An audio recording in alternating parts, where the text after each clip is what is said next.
Hello, Mrs. Cross. We'd just like to ask you a couple questions on our documentary. Okay. Our first question is, do you think gasoline-powered cars are sustainable? My brother, who is an expert on energy in the United States, I asked him about this once, and he told me that we have about 400 years of oil left on the United States, in the earth, and the United States is currently attempting to make all its oil be from our area and to stop going to Saudi Arabia for oil. It makes the world a safer place when we don't need oil from other places.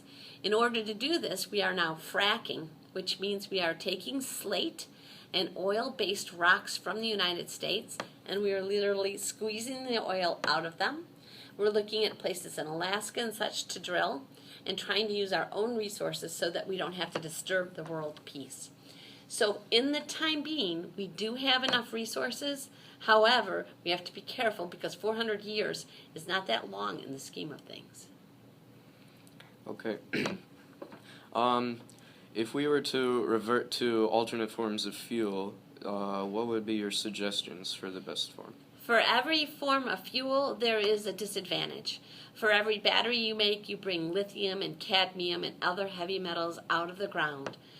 Lead is huge in batteries, and it's not really safe to have a lot of them around. You still need to mine these minerals. You need to be able to make these batteries, and then you need to be able to throw them away when you're done, and you need to power them. Although they're a good alternative, they have their issues. Other issues with wind, you kill birds. With water, you kill fish. So there is a disadvantage to each.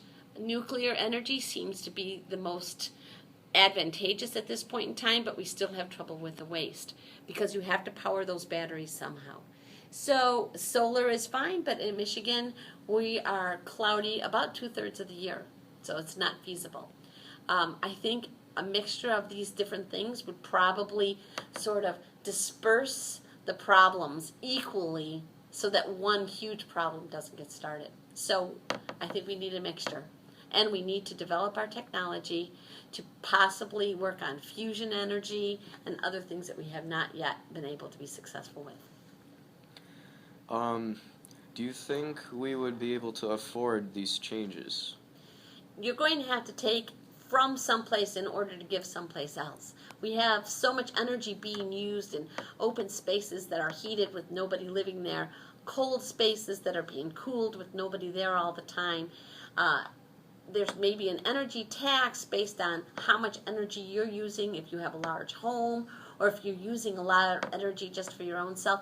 Sort of a green footprint tax may be helpful in paying it. And also we'll get people to take a look at their light situation. What are they heating? What are they cooling they don't need? And then maybe using that money then in order to develop new technologies. Do you think car companies will support these changes? Car companies will support anything that brings them in money. When people start buying what they're offering, they will pay for what they need. It is a market-driven economy, and as long as people want it and they will pay for it, the car companies will support it. At this time, people don't want these things because it's still cheap enough to live under the current situation. Okay, Mrs. Cross, thank you for your time. You're welcome.